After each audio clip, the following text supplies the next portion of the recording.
And I'm excited to be. There we go. Now it says we're recording. So welcome, everyone. I'm excited to be here with you today. My name is Dan Wahlin. I'm a Pluralsight author, and my full-time job is I'm a cloud developer advocate at Microsoft. And I'm a big fan of TypeScript. Been working with it since it very first came out. And it's one of my actually favorite languages. I have some other favorites, probably like you, but we're going to talk today about not only TypeScript, but specifically interfaces and generics and how you can use those in TypeScript. So I've already introduced myself. You can go to blog.codewithdan.com if you're interested, or if you're on Twitter, feel free to get in touch. In fact, afterwards, if we get a lot of questions and I'm not able to get to those, feel free to run off to Twitter and you can ask me there if you'd like. Speaking of questions, if you do have any, go ahead and put those in the Q&A. I did a session for this, what was it, a couple weeks ago, and we had a lot of questions. So if you have any, I'll stick around after and be happy to go through questions with you as well. So feel free to do that, but please use the Q&A. All right, so the agenda today is the following. I'm going to start off with just a real quick review of what are TypeScript types. Now, TypeScript has the name TypeScript for a reason, of course, and it's because of the type. So we're going to talk about those just real quick. If you have done any TypeScript before, you'll have already seen this, but it's going to tie in nicely to interfaces, and I'll kind of talk about how that ties in. Then we're going to go in and kind of talk about the case for interfaces. What is an interface? Why would you use it? But I'm going to introduce that topic by first sort of walking you through some scenarios where you might go, oh yeah, that'd be pretty hard to do with just plain JavaScript. So we're going to talk about how interfaces can help us out, and I'll sum it up by saying they can help us out a ton. Interfaces are, if I had to rank my top 5 features of TypeScript, interfaces are probably in the top 2 of my favorite features. So they're pretty nice. Then I'm going to walk you through the process of creating and using an interface. I'm going to be using something called the TypeScript Playground for most of this, and that way you can follow along if you'd like. So if you want, I'll give you a URL. You can go to that, and you can kind of play with it as well as I do it. From there, we're going to clarify something that when I first got started with TypeScript was very, very confusing to me, and that is TypeScript has something called a type keyword, but it also has an interface keyword, and in some cases, they can do similar things. In some cases, they can't. So we're going to talk about what is the difference between type and interface, so that when you do see that in your TypeScript code, or maybe a code base that your team's working on, you'll hopefully have a good understanding of what is that, what does it do. And then finally, we're going to wrap up with a quick look at generics. Generics are code templates, if you haven't done them before. Very powerful, though, and used a lot as you work with, if you're doing like React, or Angular, or even other libraries and frameworks. Generics are a big part of that as well. All right, so let's start off by discussing just really quick, what are TypeScript types? So we know TypeScript is called TypeScript because it has built-in types, of course. And we have these kind of big 4 types: number, Boolean, string, and array. But then, of course, there's others. You have any, because variables, parameters, they can be anything. Meaning that they could be assigned a number, they could be assigned a Boolean, a string, whatever. I'll talk about that. You might have a function that returns nothing. It just performs an action but does nothing. That's void. Variables can be undefined. They can even be unknown. We're not going to go into, into that today. But there's unknown, there's never. You can create tuples and enums, and the list goes on and on and on. You can do all kinds of really nice stuff. So when you start out with TypeScript, you probably learned that you can have a variable, you can put a colon, and you can give it a data type. But normally when we do that, we're using the primitive data types, right? Like age is maybe a number, or we have a name that's a string. Is loaded is a true or false, a Boolean. We have arrays. Arrays are very common, of course, because we have collections of items. And these are the main 4 that you'll typically use, but a lot of us, we're not working with just number, strings, arrays, and Booleans. We have more complex data structures, and we need to be able to use those as well and type a variable as, for instance, a customer or an invoice or a purchase order or whatever it may be you're working on. So the case for interfaces is the following. First off, what is an interface? Okay, well, an interface is a code contract. And the first time I heard that, I went, okay, that doesn't help me much. So I'm going to clarify that for you. But if you are, doing a job interview or talking to somebody and they ask you what is an interface, you could say it's a code contract, which again, doesn't mean a lot unless you know what that means, but we'll clarify that. All right, so before I show you interfaces, and we're going to do a lot of just live coding here in just a moment, what is one of the cases where you would use this? Because for me, before I learn any technology, I always like to know, why would I use it? I mean, yeah, it's great. I can brag, hey, I know interfaces, but why? Why does it matter? What problems is it going to solve? Let's talk about that. So let's say that you have a banking account object and it has a withdrawal and a deposit function. You have a brokerage account object, same thing, withdrawal, deposit, and you have a gold account. Now, let's say that I'm working on banking account. We're all on a team. Ruth is working on brokerage account. Jim is working on gold account. How do we drive consistency across our objects? How do we make it so that we all have two functions called withdrawal and deposit? Well, we could have a team meeting and just say, hey, Jim and Ruth, whenever you write this code, make sure you put withdrawal and deposit. But even then, there's no guarantee that I don't say, well, I don't really like the name deposit. I'm going to call it something else, right? So what we could do is we could make an interface that is a contract. I could hand it out to myself, Ruth, and Jim, and now they will use this interface. And if they don't put withdrawal and deposit, then guess what happens? TypeScript gives an error when it builds. And I'll show you an example of this coming up. Now, when you name interfaces, some people like to put an I on front of them because that kind of differentiates them from classes. However, some people hate that. I like it. I kind of came from a C# .NET background. I did Java before that. Java folks typically don't like that. If you're just JavaScript, you need to make a choice. Here's the answer to what's the right way to name an interface, which is coming up actually. The answer is make sure it's consistent. As long as you name it consistently across your team, it really doesn't matter. I do like putting an I, but I've been on teams that I've run where people didn't like that, so we didn't do it. We just had a team basically design guideline that said how we're going to name all our interfaces. So in this case, it's I account, and I'm going to show you how this works. But what this will do is now I have to have withdrawal and deposit because it's kind of like signing a contract. And that contract says, hey, Dan, if you sign this contract, you must have withdrawal and deposit in your object. If you don't, TypeScript's going to yell at you. TypeScript is going to give an error. Now, likewise, brokerage account. Let's say this is Ruth. All right. Brokerage account also has to have that. So Ruth signs the contract. Of course, we do that in code. And then Jim has gold account, and Jim signs the contract by using the interface. All right, so that's kind of one scenario, is we can use interfaces to drive consistency across the set of objects, which is actually very powerful, especially as you have a larger project and a lot of team members. Now, here's another example. If we have this little get property called account info, and if we have a routing number and bank number that's returned, when I come down here and I create a new banking account, and then I say account.account info. So we call into this property and we get this. What is the data type of info here? Like, what are you getting back? Now, today's modern editors might try to help you out, and you might see that you have a routing number and a bank number. But even if it shows you that, what's the data types? Is it supposed to be a number? Is it an alphanumeric string? What is it? Well, with JavaScript, there really is no way to know that, because JavaScript, it could be anything, right? Because JavaScript variables, you can assign any type of variable. So what can we do to help with this? Well, let's take a look.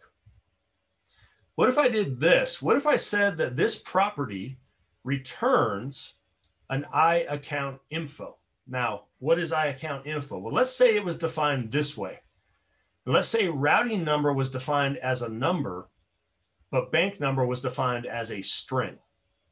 Well, now when you call into this property, as you're typing your code, you're going to know what you're going to get back exactly. Not only are you going to know that it's going to be an object that has routing number and bank number, but you're also going to know the data types of those so that you can work with those, convert them, whatever it may be.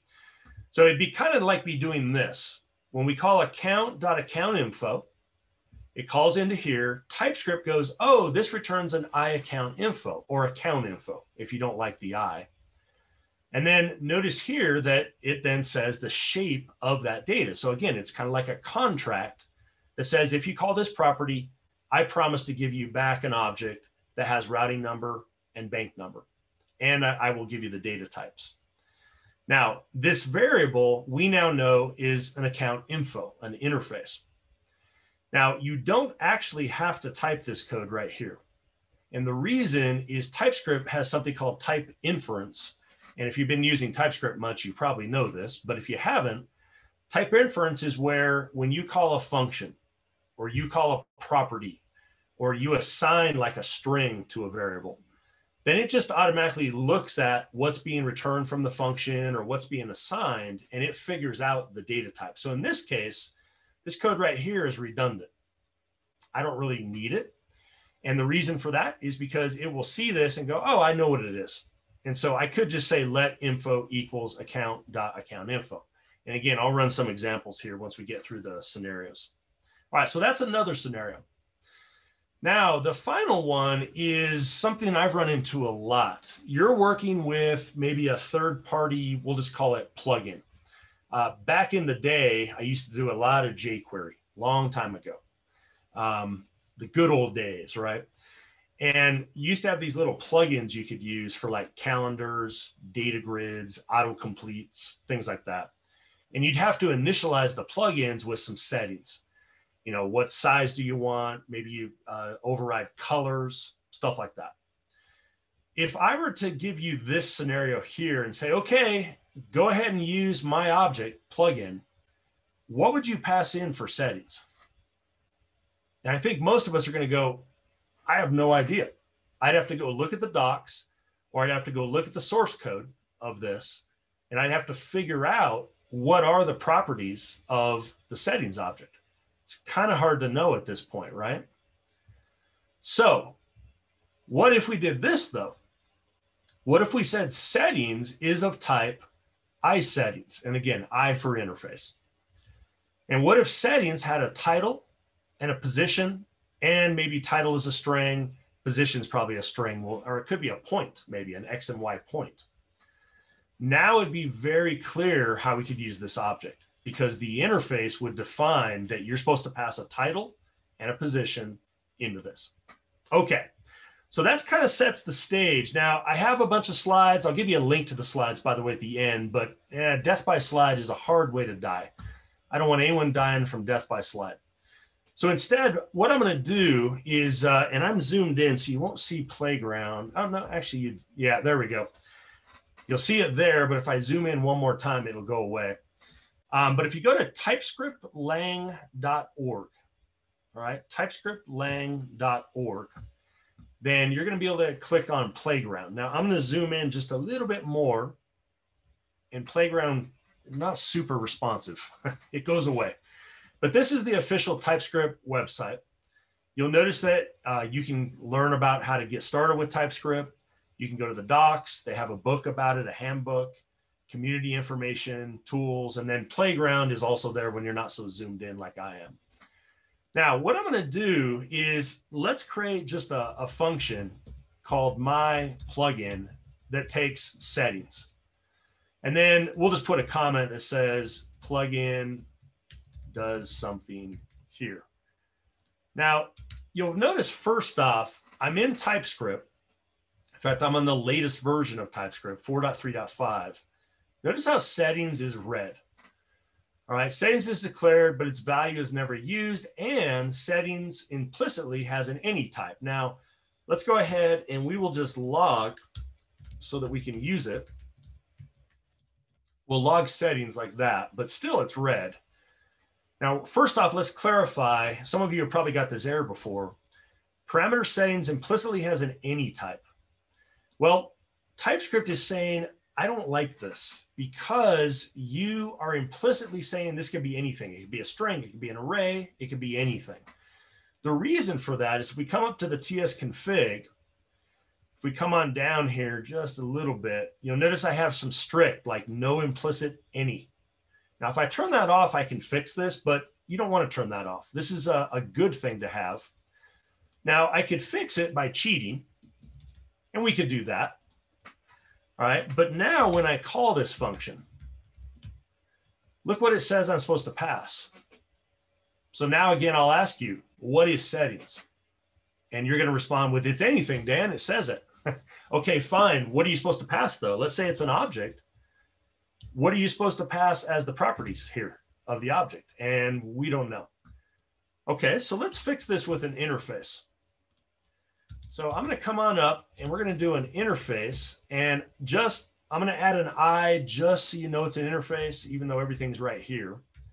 Let's call it I settings, and let's do what you saw in the slides. Let's add a title, and let's say that's a string. And then let's add a position. And for now, to keep it simple, let's just say that's also a string.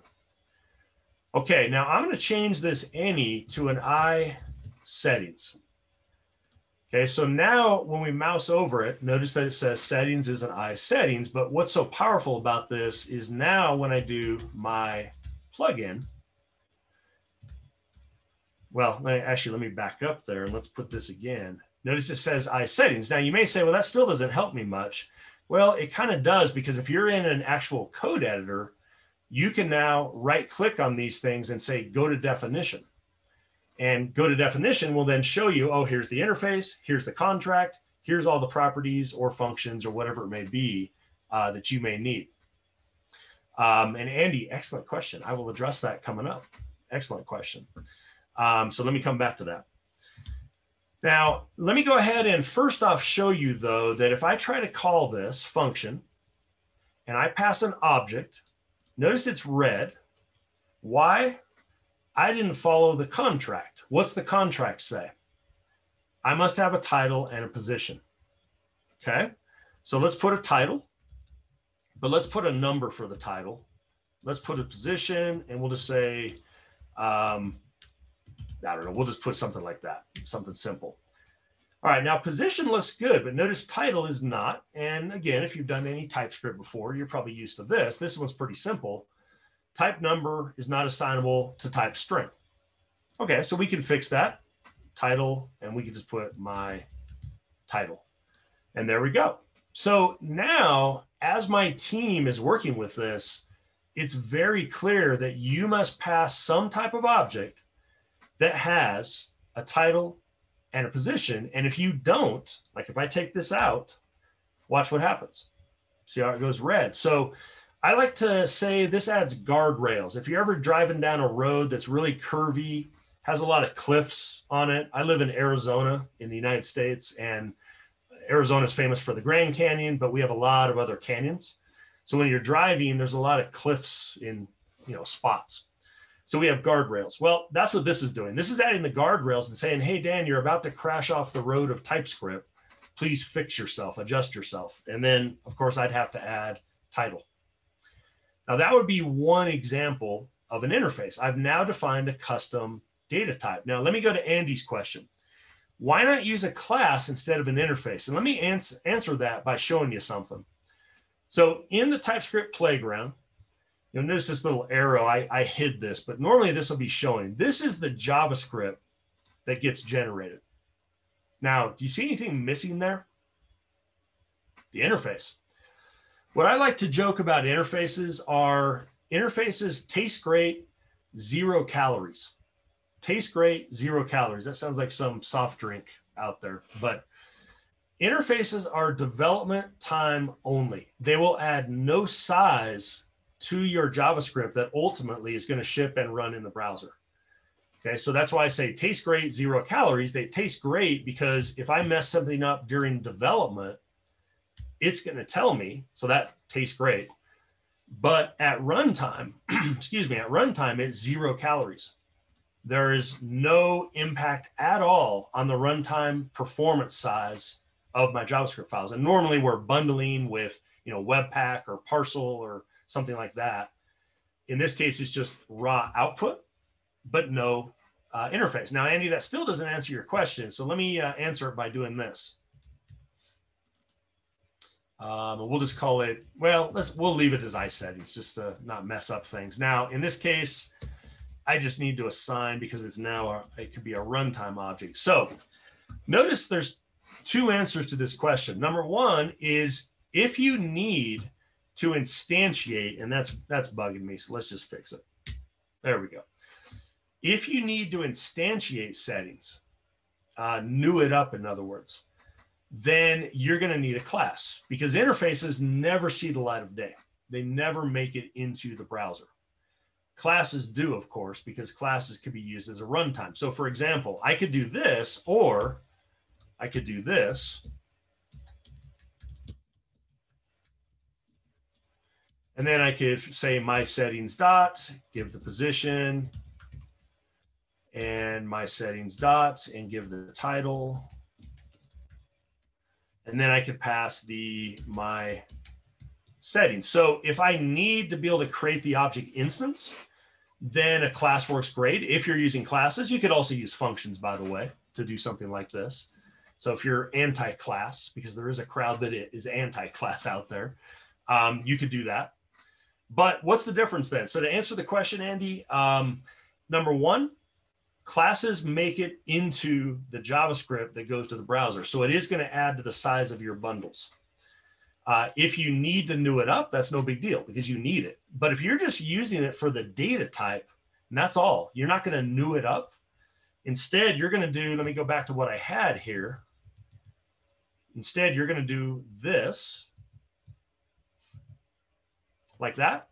Well, I don't need to new it up because I could just pass the object literal right here. So I hope that helps. So to sum it up again, if you need to new up or instantiate an object and you do use classes in your code base, then classes work great because they can also be used as data types.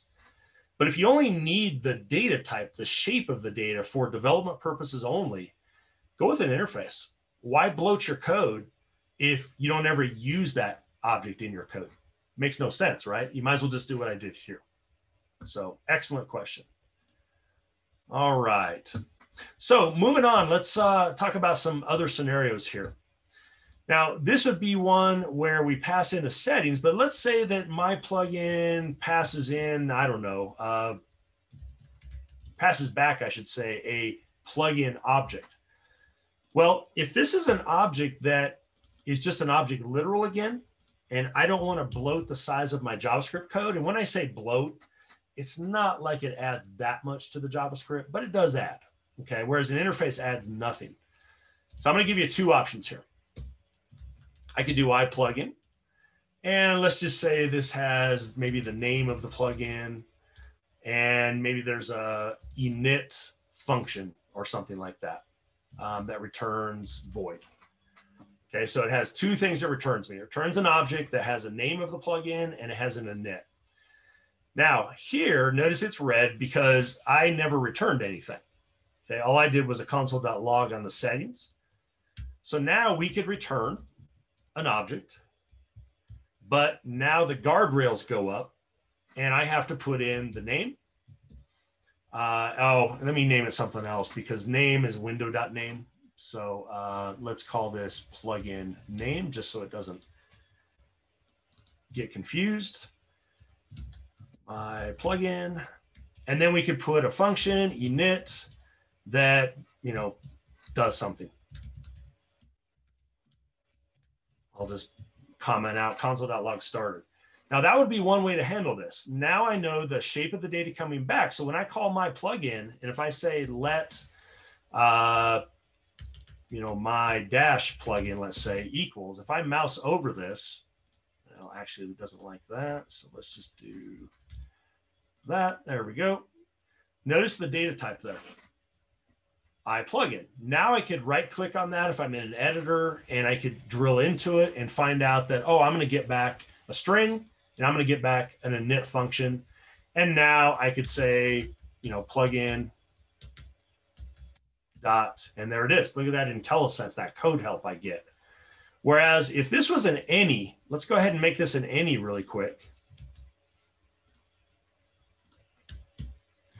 Wow, that's awesome. I get nothing because the editor doesn't really know what's going to happen until runtime.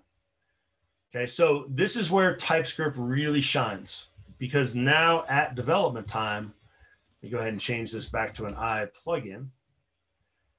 Now when I do plugin dot, boom, I get the code help, I get the guardrails, I get all this extra benefit, and look at that, 0 impact on performance, because it's not a class, it's an interface, runtime only.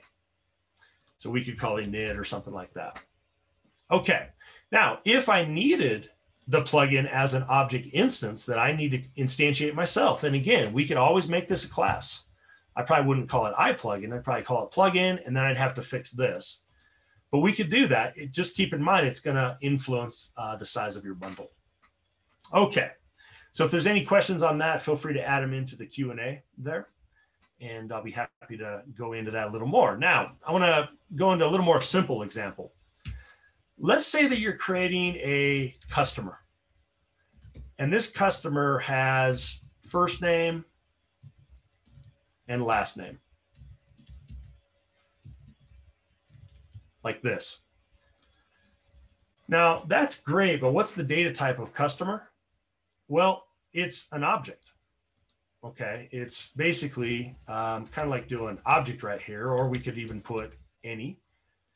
But if I do customer dot, again, I get no code help there. And if I'm gonna pass this around in the app, wouldn't it be nice if not only we get the guardrails to help us if we forget something, but also to help us with code help?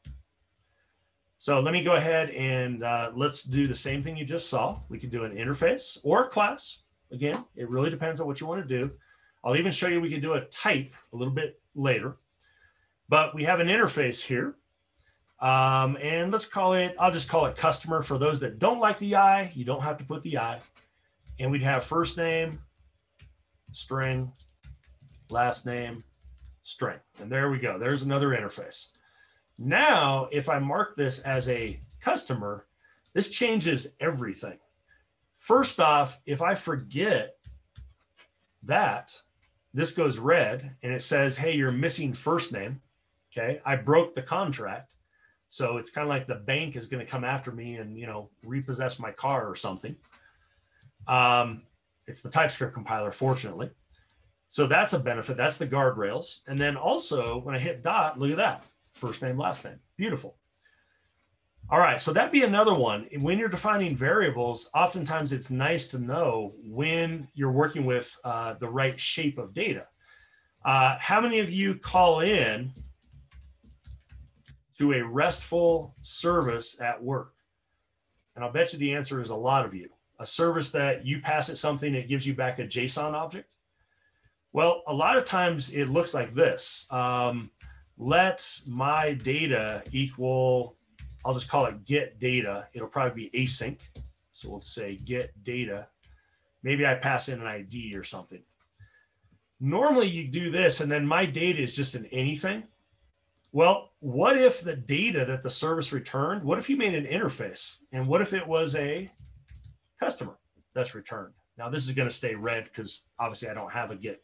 Actually, that's supposed to be data. Okay, well, by putting this, now that data you get back from the server, it would actually be available to you to use to get IntelliSense and do all kinds of cool things. I'll give you a real quick example. There's a really cool RESTful API kind of testing site out there. If you're a Star Wars fan, you'll like this. Swappy.dev. And you'll notice you can get back Luke Skywalker, or I can get a bunch of characters. Let's go ahead and request that. Here's 82, although they page the characters. So we get Luke and I think C-3PO and Darth Vader and R2-D2 and all the characters. So this would be like calling a RESTful service. Well, a lot of times what I'll do is once I know the shape of the data, I'll use a tool to convert this to an interface. And I'll show you one of these. So I'm just going to copy that JSON. And then there's some VS Code plugins for this if you use VS Code. Or you can go to JSON to TS, JSON, the number 2, TS.com. I can paste in the JSON. And look at that. It actually will make an interface. You'll have to rename it. And there's other websites that'll do this too, by the way. But JSON2TS.com. And now I can come into here. And let's call this customer.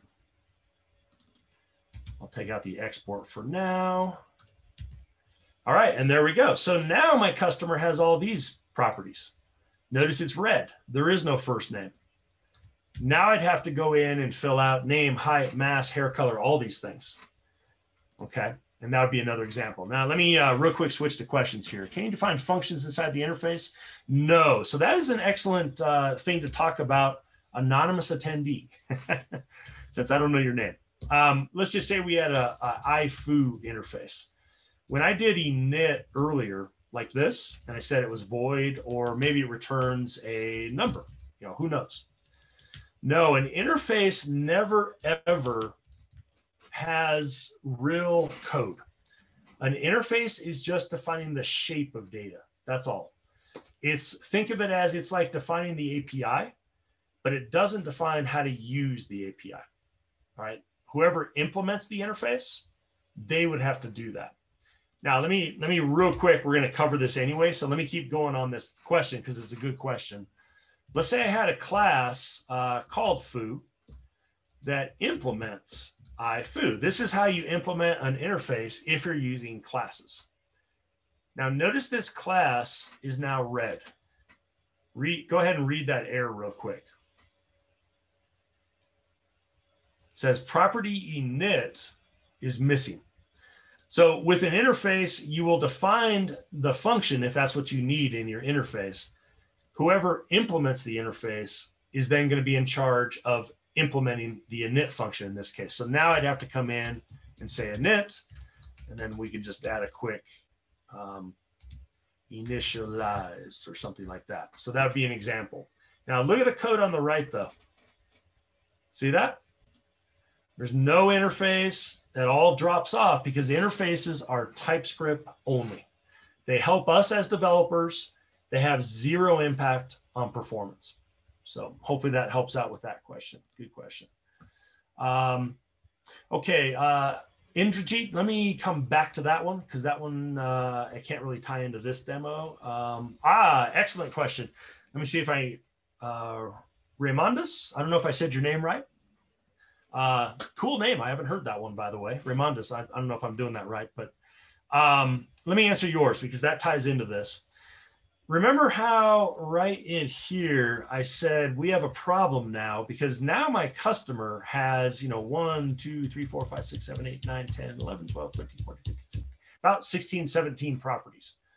I'd have to type all of those. So if I want to make any of these members optional, as was just asked, I can do that. What you can do now, let's say name is not optional. All right, so let's put name. Our customer is Luke Skywalker.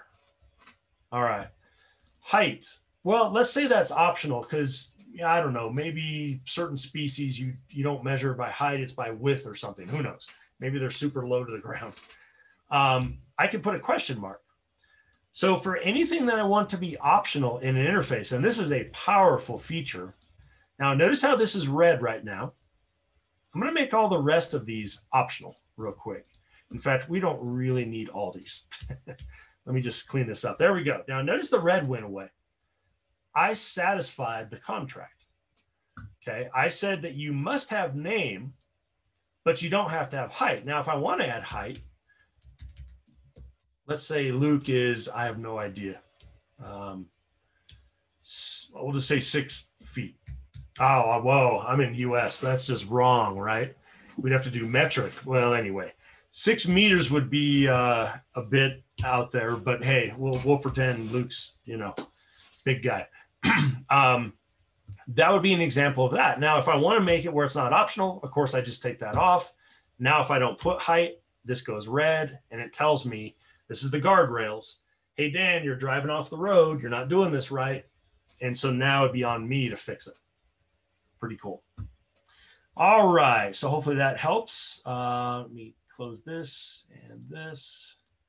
Okay, what are the practical differences between an interface and a type? Oh, we're going to cover that. I have an actual slide just on that topic. Excellent question, because I mentioned at the start of this, that was one that really confused me. And I won't ask for show of hands because nobody wants to admit when you're confused. But, you know, in your head, how many of you have been confused by that? You've done TypeScript, you've seen interfaces, and you've seen this thing called type. We're going to get to that. So give me a little bit and we'll swing back. Okay, so that is a quick example of kind of getting started with interfaces. Now, to review that, I'm just going to go through something really quickly here with you, and then we'll get to the type and interface question. So here's an example of a really simple interface called iMessage. It has a greeting property. It's a string type. Okay, that's very analogous to what I just did, right? No surprises. Now, here's another interface that has a function called greet. It takes a parameter, a message of type iMessage. So the parameter is an object that has a greeting property that's a string. Notice that this greet function returns void. So there we go. We've now defined two interfaces. One is going to be used for the parameter, it looks like. The other, iGreet, is going to be used to define a greet function. We now know the parameter data type, and we know it doesn't return anything. It's void. How could we use these? Well, here's one example. In this case, we did a class that implements iGreet. Well, what does iGreet have? iGreet had a greet function. There it is. There's the exact signature that you just saw. So if we break this down, there's the iGreet. It had to have that. If you forgot to put the greet function, what would happen? You would get a build error. Okay. Now, we know message is of type iMessage. Well, iMessage over here had a greeting property in it. So now we know that we can call message.greeting because we know this was an object of type iMessage. Now, again, what is iMessage? Well, in WebStorm, Visual Studio, VS Code, more robust editors like that, you could just right click on it and say, go to definition. And then that would show you the interface. And you'd say, oh, it has a greeting. Or you could just use the IntelliSense like I showed earlier. You could type MSG dot, and then you would see whatever that interface has inside of it. Super powerful, super productive. So you get the guardrails, you get the IntelliSense, you get improved productivity. It's like you can't really lose, especially on larger apps where you have a lot of data types floating around. Now, here's another example. This is an interface that actually is based on another interface. This is another thing you can do, and it also shows these optional properties. Now, when you extend, this is a keyword that is not TypeScript. This is actually a keyword that comes from ES 2015 JavaScript. This is normally what you use to have a class inherit from another class in JavaScript. That's the typical way you do it. In this case, that's not what we're doing. iAccount is extending iDeposit withdrawal. So iAccount has 4 members. If iDeposit withdrawal had 4 members, that would be 8, obviously, if my math is correct. Very hard math calculation, of course. But we can subtract 1 off. Why? Okay, if this had 4 and this has 4, then if I give this iAccount to you, how much do you have to do work-wise? Well, normally the answer would be 8 things, but we could subtract off 1 because this is optional, right? Now, what is the correct way as you're defining these then to name these? And I'm going to show you a demo of this real quick. What is the correct way to name these before I show the demo? And the answer is there is no correct way. You name with consistency. Okay, so if you like the I, use the I, but be consistent. If you don't use it, but be consistent. Now, let me go back to here really quick before we get to the types section. Let me show you what I mean by this. I'm going to clear all this out. We're going to paste this in, and I'm going to add a new interface called iDepositWithdrawal. And let's just say it has a withdrawal, not with. And it has a deposit. I don't know if I spelled that. Close enough. Okay. And then there's even an iAccountInfo. Okay, so it looks like we need that, iAccountInfo. And let's say that has an account type, which is a string or something like that. Okay, so now we have 3 interfaces. If I implement iAccount, what work would I have to do? Okay, so in other words, if I did this, what do I have to do? Okay, well, right off the bat, it says you are missing account info, balance, title, withdrawal, and deposit. Here's the guardrails just came up. I instantly know what I'm supposed to do. How cool is that? I think it's pretty cool. So we'd have to say account info, and it's an object, it looks like, that has, what does account info have in it? An account type. Let's say this is a checking account. What else do we need? We need a balance.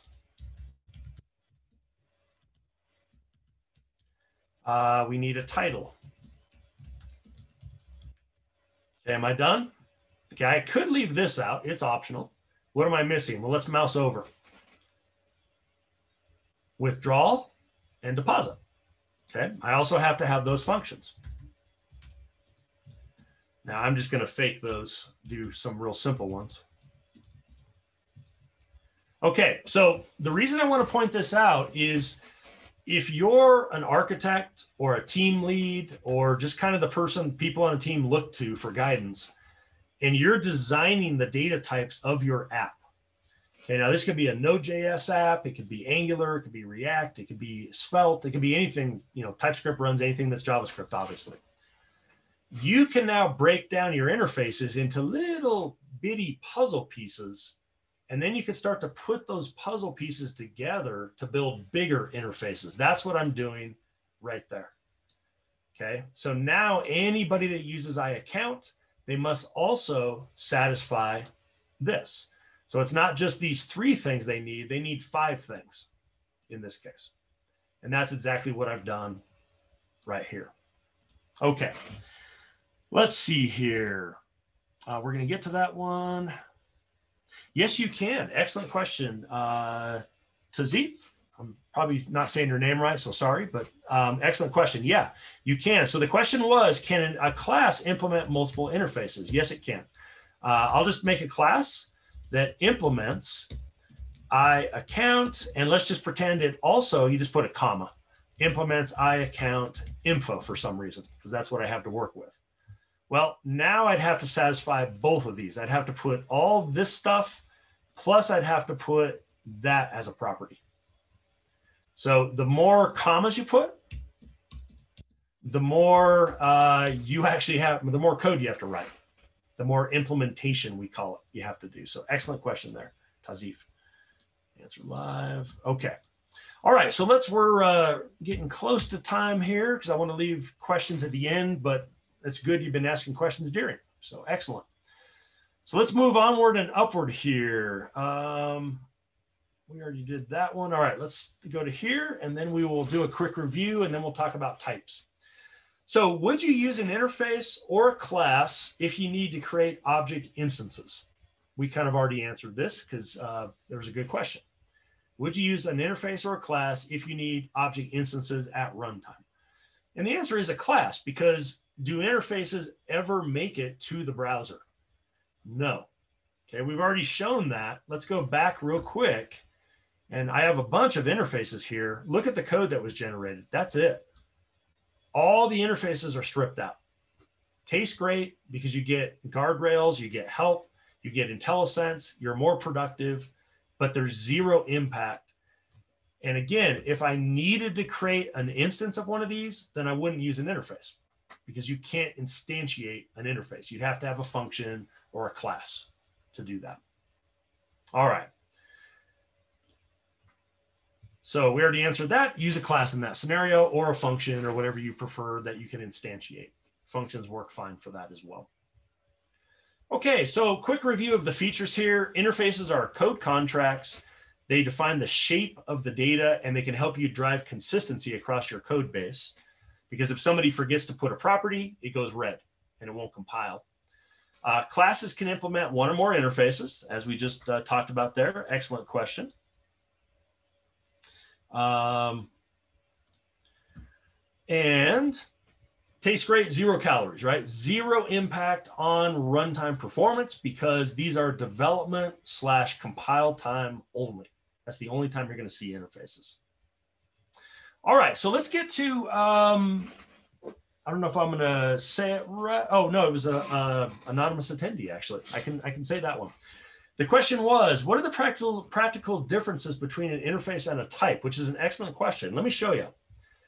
So an interface always works with object-like data structures, okay? If we have an I account and it has an account number and a balance, then you'll notice that, you know, we have the data types. Then just like I showed earlier, you would have to create an object with those 2 properties. Okay, so interfaces are always about objects. Now, here's another example. We have an I savings account that extends an account, extends this one. So there'd be 3 things you'd have to implement. You'd have to have an interest rate, you'd have to have an account number, and you'd have to have a balance because this one extends this one. That would also have to be an object. Could be an object literal, or it could be just a class that implements it, but you would have to have interest rate, account number, and balance in there for it to compile. Now let's look at types here. Types can define primitive types and they can define what looks like interfaces. Now let me take this example real quick to clarify this and I'll show you what I mean. Let's go back to the playground. Let's wipe these out and we'll put this type here. Now I can have a variable in this case. Let's call it bank account of type account equals, and I could do this string. That's totally fine because that's the first part of the type. This pipe here, if you're not familiar with that, is an OR for data types. It's a union type, it's called. Or, in fact, we could even make a different one. Let's do savings account.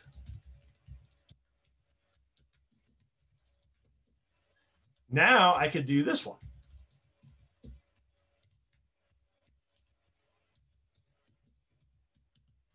I could do that. So with a type, you could actually define primitive data types or you could define these. Now you don't have to, of course. I mean, I could just do that. That would be super overkill. Like, why would you make a type called account that is just a string? You might as well just put, let's go back to here. You might as well just put string. But we could say that account could be a string, or maybe it could be a number, possibly.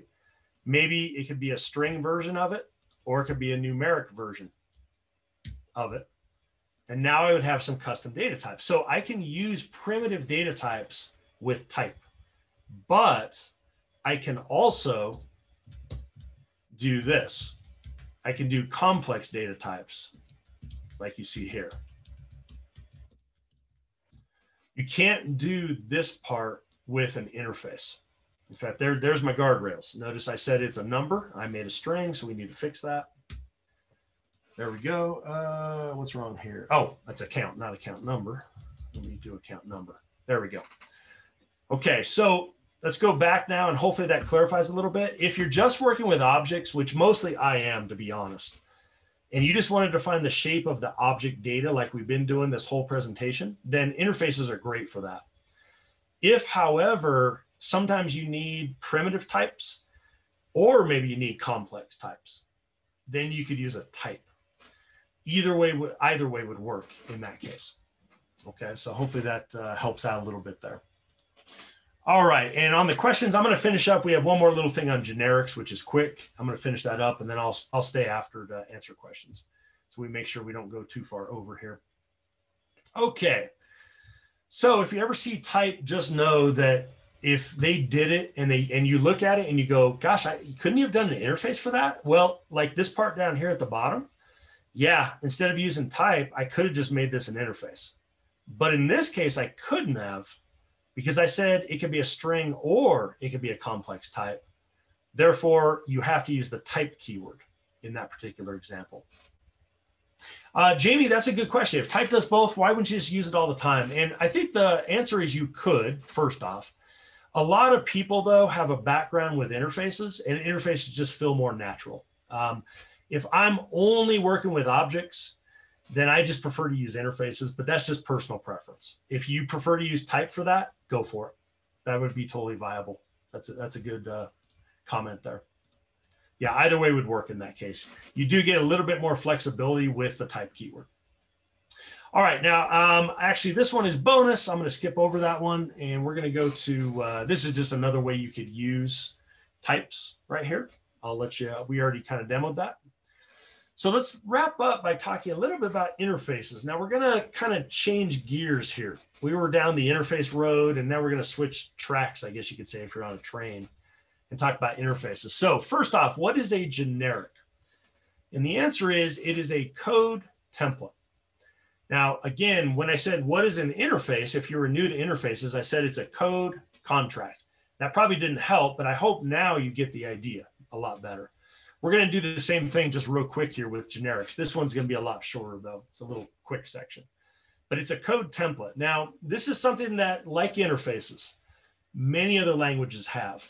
C++, back in the day when I used to do that, it has generics, equivalent of generics. It has interfaces, for example. Java has the equivalent of this. C# has the equivalent of this. But we're here for TypeScript. So as an example, you could define arrays like this, array of, so substitute the word of when you see this less than, array of string. And this would be totally valid. So if we go back over to here, we could say, let pets of type, and I could say array of string, okay? Or I could do let dogs string array. Either of these would work, but this is a generic. It's basically a placeholder where TypeScript is saying, you tell me what data type this array is. That's what that means. So if I say array of number, then when I do pets.add, or push, sorry, wrong language, then I can only add numbers. In fact, notice up top here, it says number. Whereas if I said this was a string, if I do pets.push, notice it now says you can pass me a string. So we could pass in Fido. You get the idea. Now I'd have to initialize this, something like that maybe. Whereas this one down here, let's initialize this. Let's make this a array of number. Now when I do dogs.push, notice it says I have to pass a number. If I try to pass a string, it goes red. Okay. I don't know why you'd have dogs and just a number. Maybe you numerically number all your dogs or cats. I don't know. But this is something you're going to see in TypeScript. Now, I want to point out again, just like interfaces, zero impact on runtime. Notice. See that? No interface code at all. It strips out everything type related, interface related, generics related. All that stuff gets stripped out by TypeScript. It's only for us as developers. But that's really the value of the TypeScript language, is that us as developers, we as developers, are now getting the guardrails, the productivity, the code help, all that stuff we've talked about. Okay, so that's a real simple example of a generic. Let me wrap this up by showing you just a little bit more, and then I'll show you some code demos you can get to if you want to practice. Now, here's another example. Let's say I have a list of numbers object, like you see here, a class. Notice it has a property called items, which is a number array. You can add an item, you can get the items, number, number, number. So it's all about numbers. But later on, I realized, you know what? I need a list of string object as well. Notice it can only add strings. What's the difference between these two classes in reality? The data types. That's it. The code is identical. It's just the data types that are different. So wouldn't it be nice if we could just make one list of something class, and then we could tell it, oh, this time use number, this time use customer, this time use string. That way you have one class to rule them all if you're a Lord of the Rings fan. All right, so here'd be an example. This is a custom generic class. Now, remember earlier I said in the Q&A thing, what is a generic? It's a code template. This is a template. This code on its own is useless because what is T? What is T? T stands for type. I don't know what it is, but if I do this and I create a new list of string, what TypeScript will do is assume that this is a string array, this is a string parameter, and this returns a string array right here. Now I can reuse this class to create a list of string, a list of number, a list of customer, a list of whatever. And now when I add the item, if I say it's a list of string, but I add a customer, it's not going to build. I'm going to get red squiggly because I broke the rules. If I say it's a list of string and I try to add a string, of course, that's going to work. So just to show you that real quick, let's run back over. We'll paste this in, and now I can say let pets equal new list of string. And then we can come on in and watch when I do pets.add. There's my add. I can only add a string. Now watch, I'm going to put number here. Now I can only add numbers. So if I try to add a string, it's going to go red squiggly on me. Zero code added for the generics off to the right. This is a compile time only check, but it's really powerful. If we had an interface to combine these to wrap up here called customer,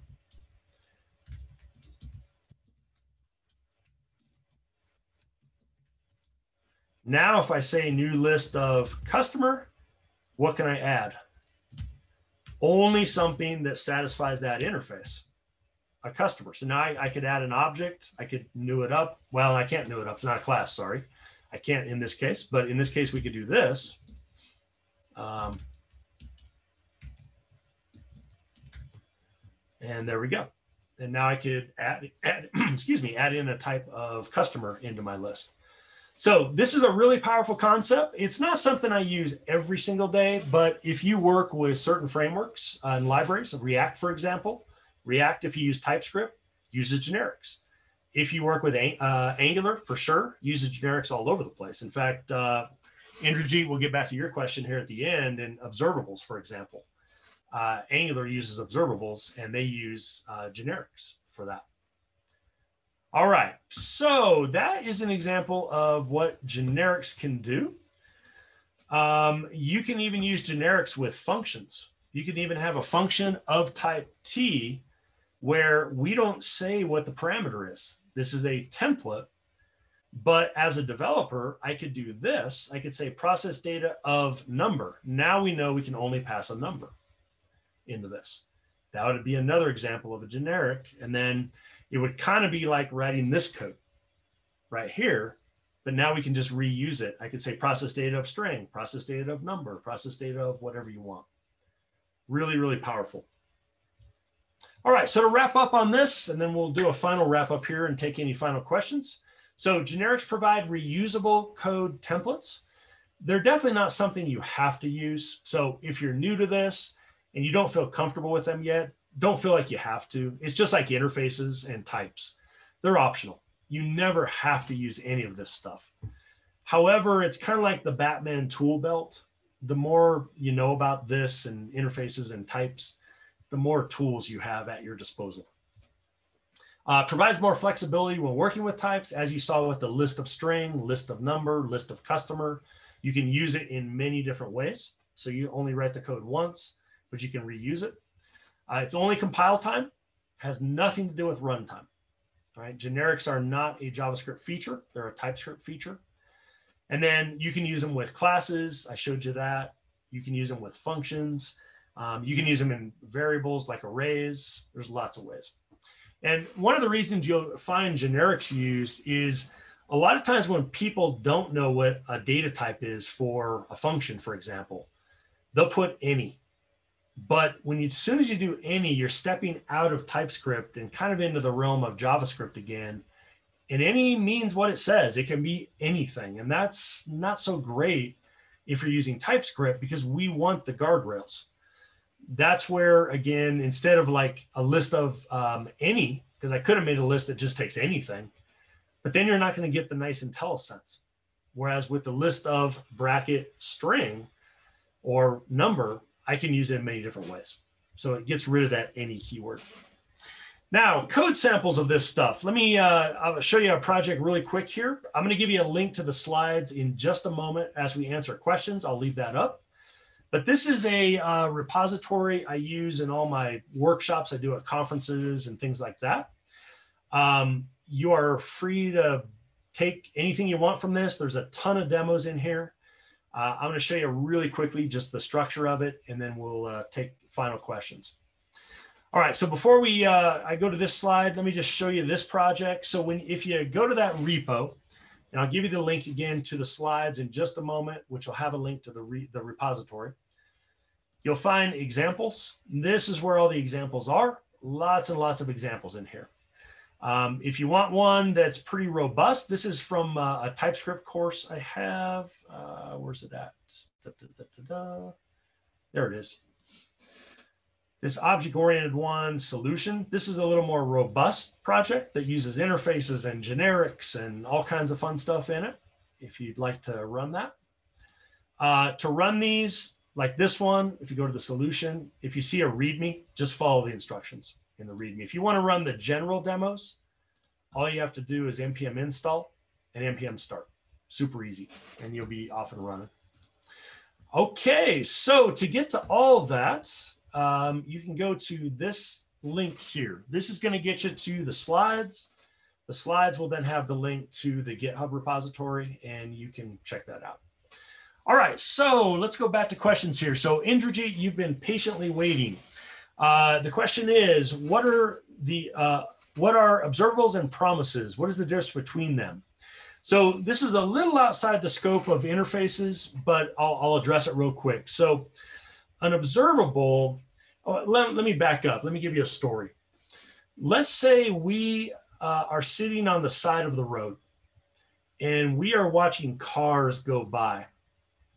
I think you would agree that's like a stream of cars. It never ends, right? Go to your favorite road, sit there today, and it's just car, car, car, car. We are observing multiple cars. Now, if I said to you, Indrajit, yell out to me anytime you see a red car, then a green one drives by, you ignore it. Blue one drives by, you ignore it. Red one drives by, oh, Dan, there's a red car.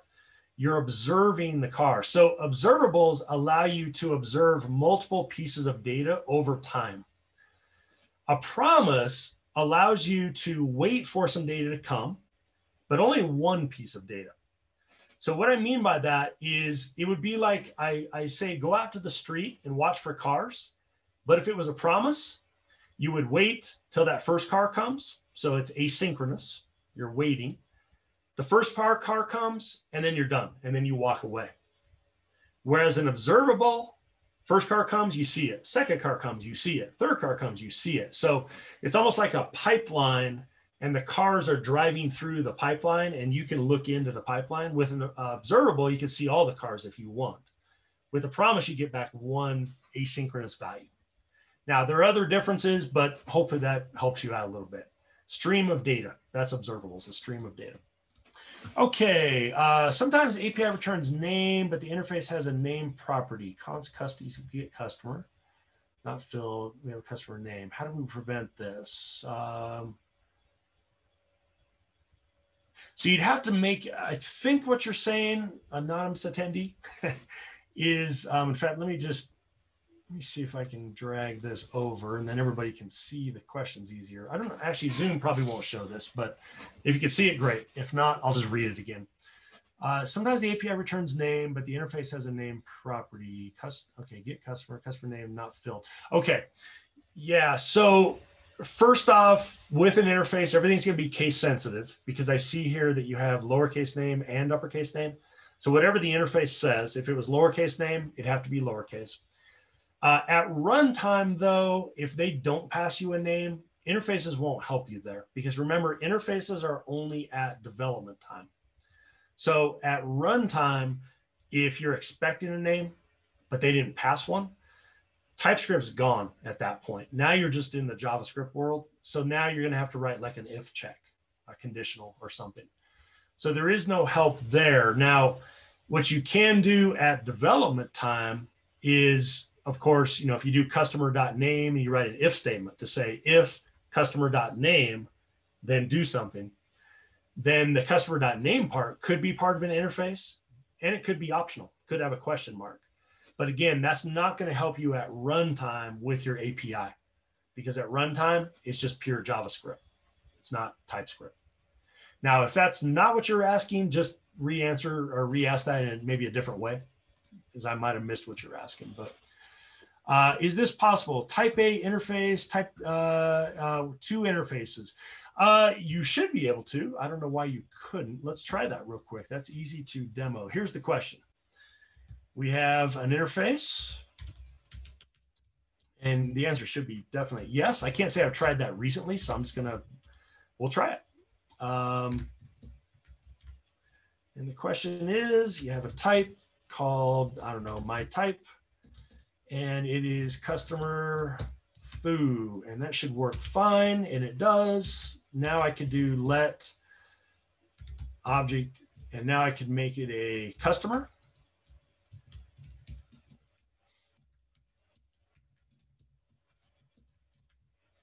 Like that, or I could just make it satisfy the second part of the type, and that would be foo, like that. So yep, you can definitely do that. And that's first off, great question. It's this tool that you see, this playground, that's usually where I'll go if I have these types of questions myself, because there's stuff I don't do every single day. That's one of them. I haven't tried that exact scenario recently because I could also do this just to show you. Instead of even making a type, I could have just done this. I could have said the object itself is a customer or a foo, but if I find myself doing that a lot, we'll just pretend this was okay. And let's call this obj2. Then I would probably say, oh, we're duplicating code. Let's just make it a type. And then we would do this. But anyway, to answer those types of questions, I just run to the TypeScript playground. Then I don't even have to fire up a project. I can just do it really quick. Great question, though. Okay, let's go back.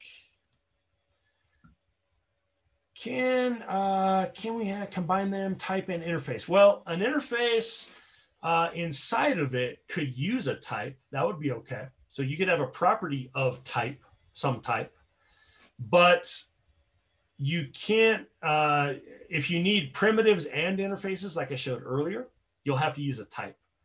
So yes, you can mix and match them. We just showed using a type with 2 interfaces. So that's a mix and match. But an interface could also have a property in it, or even a function return type that, or a parameter that is a type, T-Y-P-E when I say type. So yeah, you could definitely do that. Is this possible? Oh, we just did that one. Okay. Benefiting from your designing coding experience, how likely is the scenario where an interface with generics? A lot. Yeah, Tazif, that is something I have done a lot where I actually will have like a list of, like I did earlier. I think I deleted that, unfortunately. Let me see if I can undo real quick.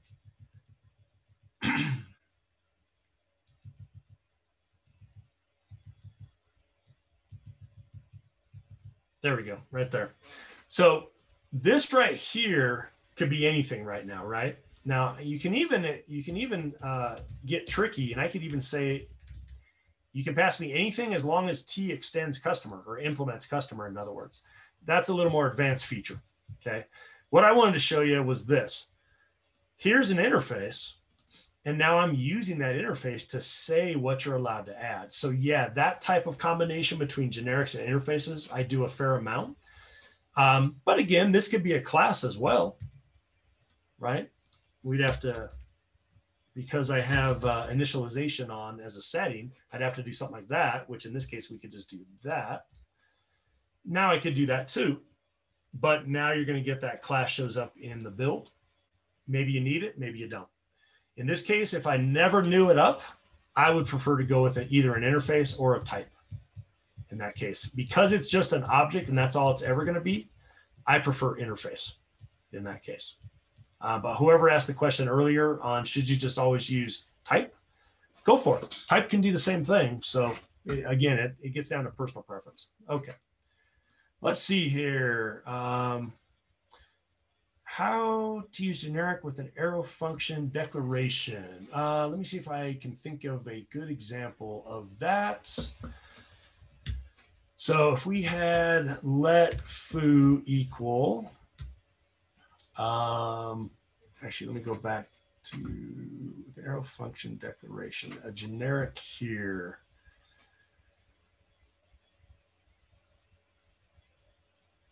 Yeah, I'd have to think through an example, because with that, if you had a param, and then that just,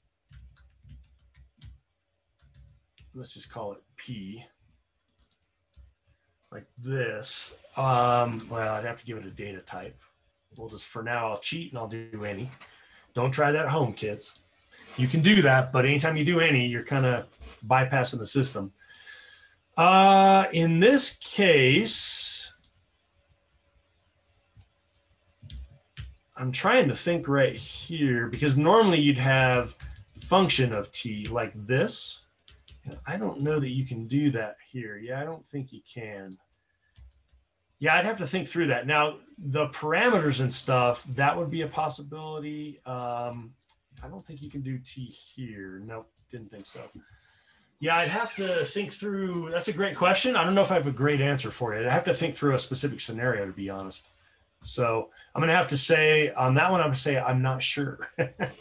Good question. I'd have to think of the scenario. If you have a scenario you're thinking of, let me know. All right, Lucy, if the use of any, okay, in transitioning, absolutely. In fact, Lucy, that is a great use case right here. If you move this, like let's say this was your JavaScript, and you're moving this to TypeScript, and you're just trying to slowly migrate your code. Well, one option is in TypeScript, you have your tsconfig.json file, your compiler settings. One option is you could just turn off all the strict stuff initially, just until you get your code started.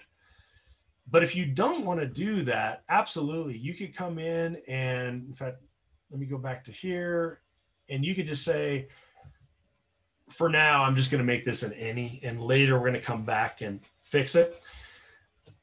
In a perfect world, if you knew this was like an object, like a customer, but you just right now don't have time to either write the class or the interface, because you just want to get it working first, then yeah, start with any, and then gradually start to add in the TypeScript code into it. There's nothing wrong with that.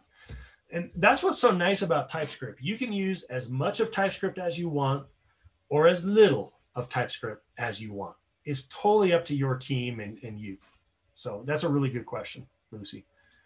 All right. Dana, can we use generics to specify a set of allowed types for a function? Well, if you're going to say allowed types for a function, normally that would be a type or an interface. Remember, generics is all about types, but in a code template. Now, I suppose if you wanted to be able to do something like this,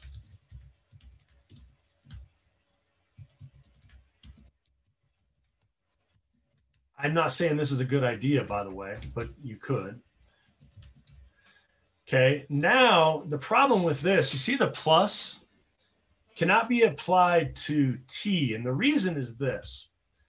If I did add and pass 5 or 5 and 5 here, we should get 10, right?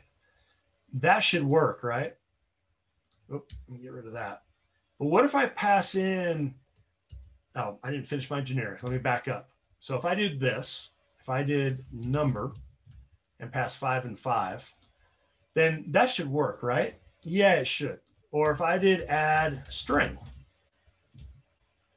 and pass John and Doe, that should work because in JavaScript you can concatenate strings. But what if I did this?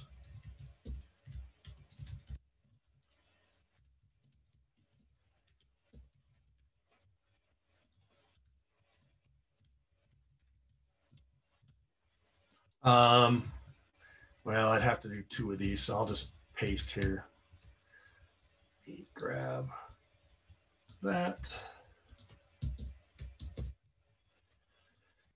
Would that work? Okay, so the first thing I want to talk about with functions is if you ever plan on trying to use it for like this type of scenario where it's a plus operator, you can't, unfortunately, because it would work with numbers and that would work with strings, but how would you add 2 customers together? You wouldn't, you can't. So going back to your question though, Dana, I wanted to clarify that first. Can you use generics to specify a set of allowed types? Yes, you can, because I just kind of showed that. It's just you couldn't do the A plus B though. I could do something else in here. I could just log A and B. Oop, log. I could do that. Now you can control what the parameters types are. They could be number, they could be string, they could be customer in this case, if I had a customer. So yeah, now I would argue though, if your goal is to control these and you don't have template code down here that's using the data types, you might be better off using a type or an interface right here. I'd have to see your scenario though, but hopefully that discussion I just did helps a little bit. Okay, answer. And Boris will say best for last here. How do you do type check on runtime when you use generics? Yeah, it'd be a type of, actually. Generics has a couple things. Let's go back to the ad here and let's do.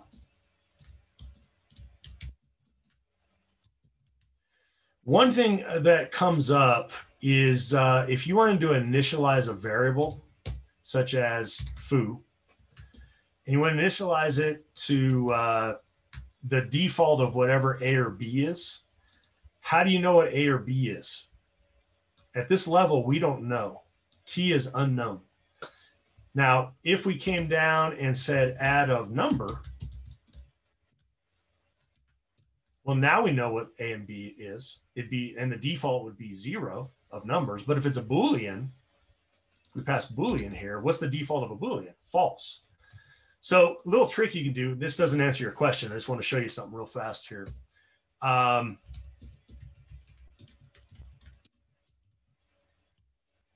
There's a little trick you can do. And in this case, it's expecting expression. So don't worry about it. But default of T, basically, there's a way in other languages you can get the default. In TypeScript, they don't have that. So to answer your question, you can check data types. Okay, so you asked type of. Normally, you would say type of A equals, string or something like that. Your question was type of T. Here's the thing. When does the if statement run? When does the if statement run? And this is you always have to think about this in TypeScript. Well, the if statement runs at not compile time, runtime. Is there a T at runtime? You can answer that right here. No, there's not. So this is going to be different. I suspect, Boris, you've probably done this with other languages. You could check A at runtime to see, but you can't check the T here because at runtime there is no T. And that's the important thing to know here. But you could check the parameter or the variable or the object or whatever you want. So that would be a viable option there. Okay. Answer to function, maybe const foo. Yeah, let me try that. That's not one I have tried, but let's try that. Yeah, let's see here. So now if we do We call foo of string, I guess it would be. We'd have to pass foo as a string. Yeah, it looks like it does it. That's interesting. So that's not one I've done. So there you go. But it looks like that is odd syntax. I'm not going to say I like that. But yeah, it looks like that works. Let's double check. Let's say it's a number. Yeah. Okay, yeah, that's a bizarre syntax. But that is not one I've tried recently anyway. I'm not even sure I've seen that recently, but yeah, good research there. So thanks for sharing. There you go. There's your stump your teammates question for the day, folks. See if any of your teammates know that one. I'm going to guarantee you most TypeScript people probably don't know that one. A little bit tricky. So yeah, thanks for sharing that. Okay, why even have generics? What benefit does add T even give us? Well, the add one was pretty primitive. Who asked that? Was it Ben? Yeah, Ben, the add one was pretty primitive. I would say the list one is more reasonable. I'll show you a better example though. In other languages, a good example would be, well, let's not do other languages. I'll tell you what, let's do something that you all use in JavaScript. Promises or observables.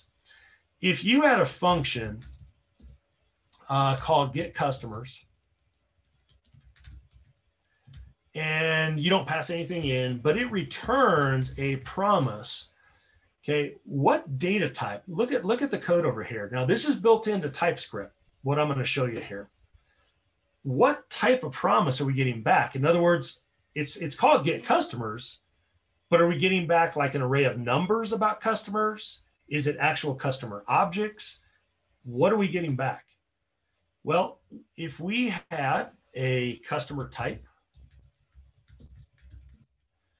I'm just going to leave it empty for now.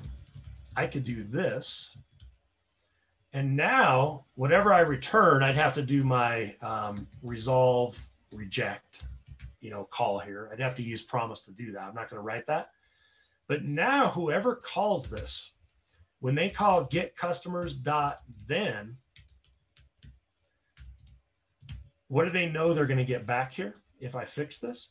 Let me see if it'll let me return null. I don't know if it'll let me. Yeah, it doesn't like that. I need to return a promise function. But we'll just pretend we did resolve reject. Now in the then for the parameter here, you're going to know it's a customer object. Okay, now there's one real life example. The same goes for those doing Angular with observables. There's an observable of T built into Angular and RxJS it's called. That's just built into the libraries. So there's two real life examples with asynchronous processes where it helps you know what it is you're waiting on. And of course, on the promise one, you could have done an await if I had an async function. Now, when it comes to you as a developer, Ben, writing generic functions, it really would depend. Maybe, for example, though, you have a add invoice line item of T. And there's different types of line items that you support. And then when you call it, maybe you this time want to pass a customer. So pretend I passed a customer object for the line item. Here's another one. I want to pass a part for a car or something as a line item. Now, I'm kind of stretching here, I will admit, because I'm trying to quickly answer your question. But the observable and the promise, that'd be just one of many ways. Array would be the other example I showed you. That would be another one where you could use generics. I don't actually like that syntax myself. I prefer to do that, but some people like the other syntax. But that's a real life example. Well, it'd be a colon there, but that'd be a real life. This would be another example of your own custom function, observables, promises. I can go on and on and on, but hopefully that helps, Ben. Feel free to ask another follow-up if that doesn't help. But all right, well, that was kind of a whirlwind of trying to get through questions as fast as I could, because I know we all have limited time. With that, I'll go ahead and wrap up, though, and want to thank everybody for coming. On Pluralsight, if you're new to TypeScript at all, check out John Papa and I have a TypeScript Fundamentals you can check out. And then if you want to see generics, there is, I believe that I didn't do that course. There is a generics course, I believe. But I have one called Object-Oriented TypeScript.